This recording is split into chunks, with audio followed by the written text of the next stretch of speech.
ஊழிய பாதையில் கர்த்தர் சிலரை பயன்படுத்தும் போது, உயர்த்தும் போது சில அபியூஸ் வரும். உனக்கு எப்படி இந்த வாய்ப்பு கிடைச்சது அப்படின்னு சில பேர் எழும்புவாங்க. காது கேட்காத மாதிரி போயிட்டே இருக்கணும், அமைதியாக. நான் ஆரம்ப கட்டத்திலலாம் இது தெரியாமல் நான் சில தடவை பதிலெலாம் சொல்லியிருக்கேன். ஆனால் இப்போ ஆண்டவர் கிருபையில் கொஞ்சம் கற்றுக்கிட்டேன். அதனால் காது கேட்காத மாதிரி கீப் வாக்கிங். கர்த்தருடைய சத்தம் மட்டும் கேட்டுட்டு தேவ வேலையை செஞ்சுட்டு அமைதியாக அப்படி நாம் இருப்போமானால் அந்த இக்கட்டில், அந்த பிரச்சனையில், அந்த போராட்டத்தில் நம்ம சிக்காமல் இருப்போம். நாம் அதில் அடிமைகளாக மாறாமல் இருப்போம். சில பேர் என்ன பண்ணுவாங்கன்னா, இந்த அபியூசிவ் வேர்ட்ஸ் யாராவது நம்மளை ரொம்ப தூஷிக்கிற வார்த்தைகள் பேசிட்டாங்க அப்படின்னு ஒன்று அதை உள்ள ஸ்டோர் பண்ணுவாங்க. நல்ல சேஃப்டி லாக்கரில் வச்சு ஸ்டோர் பண்ணி இரவும் பகலும் அதை தியானமாக இருப்பார்கள்.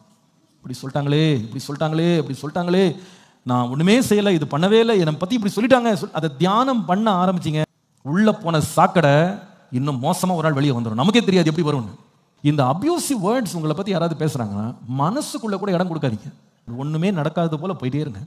நீங்கள் அதை கேட்டுட்டு அதை உள்வாங்கி அதுக்கு நீங்கள் அப்படியே உட்காந்து தியானம் பண்ணி நீங்கள் டாட்ஸ் எல்லாம் கனெக்ட் பண்ணி நீங்கள் உட்காந்து கான்டெம்ப்ளேட் பண்ண ஆரம்பிச்சிட்டீங்க, நல்லா சிக்கிடுவீங்க. அதுலேருந்து நீங்கள் விடுதலை பெறவே முடியாது. அப்புறமா உங்களுக்கு ரொம்ப கஷ்டமாயிடும். குடும்பம் நடத்த முடியாது, உறவுகளை கட்ட முடியாது, யார்கிட்டையும் நீங்கள் பேச முடியாது, பண்பாக இருக்க முடியாது, அன்பாக இருக்க முடியாது.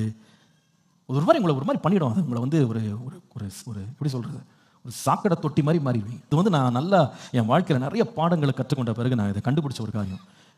நாம் அபியூசிவ் வேர்ட்ஸ், நமக்கு விரோதமாக தூஷண வார்த்தை பேசும்போது கேட்காம அமைதியாக போயிட்டே இருந்து மனசுக்குள்ள கூட விடக்கூடாது. உடனே ஒரு பாட்டு பாடி சத்தமாக பாட்டு பாடிட்டு ஏதோ ஒரு பாட்டு ஆன் பண்ணி விட்டு இதை கேட்குறதுக்கு இது நல்லா இருக்குதுன்னு சொல்லி போயிடணும். அப்போ தான் ஒழுங்காக பிரசங்கம் எடுக்க முடியும்னு நான் கண்டுபிடிச்சேன். ஆமாம், சொல்லிட்டு இருக்க தூஷணத்தெல்லாம் கேட்டுக்கிட்டு தியானம் பண்ணிருந்தோம்னா வாயிலிருந்து சாக்கடை தான் வரும். யாருக்குமே நீங்கள் ஆசீர்வாதமாக மாற மாட்டீங்க.